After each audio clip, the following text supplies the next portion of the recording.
Hi guys, welcome back to Dark Echo Horror Bedtime Storytelling Show where we share horror stories on a daily basis. Make sure to turn on different playlists to get better experience and listen story one after another. Today's story is about a history of a haunted hotel. Subscribe to my channel to listen unique horror stories every single night and like for more recommendations. Let's start. Long ago, in the heart of a quiet town, there stood a magnificent hotel named the Crimson Haven. Built in 1890, it was a masterpiece of architecture, with towering spires and large crystal chandeliers that sparkled like stars. People from all over the country came to stay there. It was a place of laughter, music, and grand feasts. But something happened one fateful night in 1912, something that turned the lively hotel into a place of whispered terror.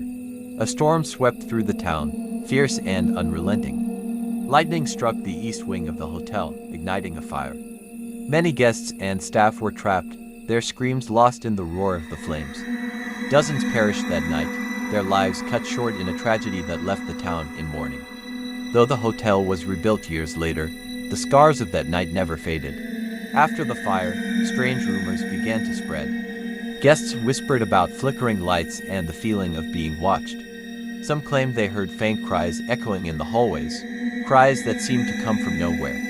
The staff, too, reported odd happenings, objects moving on their own, doors slamming shut without cause, and cold spots that sent shivers down their spines. In 1935, a wealthy couple checked into room 213. They were never seen again. The room was found in perfect order, their luggage untouched. From that day, room 213 was closed to the public. The manager said it was for renovations, but the truth was far more sinister. The disappearance of Sarah Graves in 1967. A journalist named Sarah Graves arrived at the Crimson Haven. She was determined to uncover the truth behind the hotel's eerie reputation.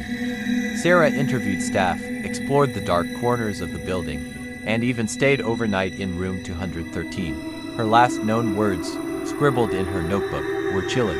"They're here, watching, waiting." The next morning, her room was empty, her belongings remained, but Sarah was gone.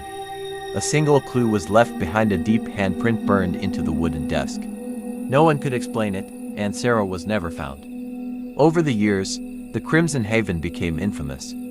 Ghost hunters and thrill seekers flocked to the hotel, hoping to experience its paranormal activity.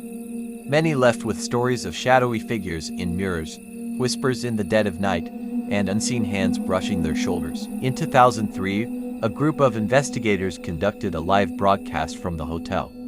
Cameras captured doors opening on their own, furniture shifting, and a faint voice whispering, "Help me." The broadcast ended abruptly when the team fled in terror, claiming to have seen a woman in a charred dress walking the halls. The Crimson Haven stands to this day, its dark history hidden beneath its beautiful facade. Few dare to stay there, but those who do often leave before sunrise, unable to endure the oppressive atmosphere. Locals warn travelers to stay away, calling it a place where the living and the dead coexist. Some believe the spirits trapped within are victims of the fire, while others say the hotel itself is cursed. Whatever the truth, one thing is certain: the Crimson Haven is no ordinary place. Its walls hold secrets too terrifying to comprehend, a reminder that some tragedies never truly end. The Crimson Haven is more than just a building, it's a tomb for restless souls. Its story is a chilling reminder that history never truly fades. The question remains, would you dare to spend a night there? I hope you like this story. If you have turned on playlist, then the next story is right on the way. Bye, see you next night.